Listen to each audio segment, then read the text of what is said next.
you basically lost everything. You Mm-hmm. were to a point where you In wanted to fear. file for bankruptcy. That was a lot to Mm-hmm. deal with at one time.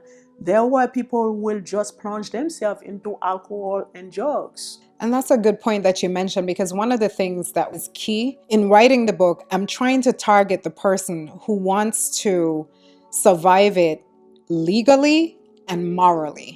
It's easy to take the immoral way out. It's easy to take the illegal way out. And you best rest assured those options will find you, right? They will be presented to you.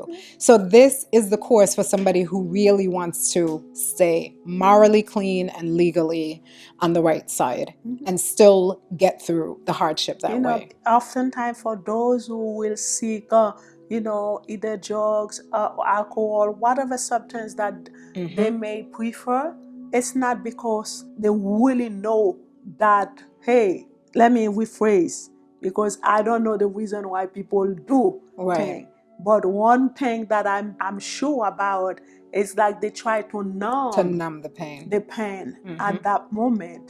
And alcohol or drugs to them is the best resources, Correct. to imply into that condition to numb the pain and to come to realize that will lead you to even deeper problem down the road. That's right. I thank God that you didn't go or you didn't embrace Correct. that route, because when I read that book, it was quite a time for Yes. you.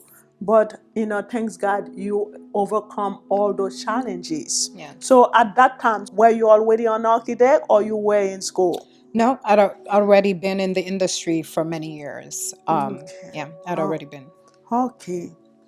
So in chapter 29, I see you mention the breakfast. You mention a lot of things: fruit Right. smoothie, eggs, muffins, avocado, yogurt. So, and I would like for you to walk me through through that. So, what do you really want me as your reader, or Right. everybody who are listening to learn from that Right.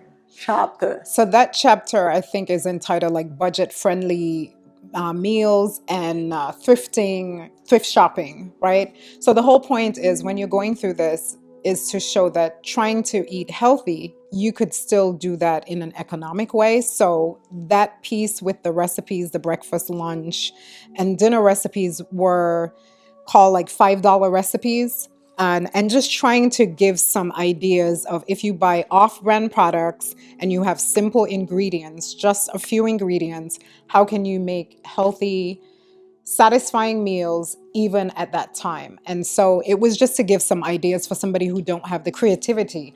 I'm from a place where just part of the culture, you know what to do with flour and water, and you could do boiled dumplings, fried dumplings, you could make a bread, And you make porridge. right, you can make porridge. And the same with cornmeal and water. You could do turn cornmeal. You could make, cornmeal pancakes. Arepas is what it's called in some cultures.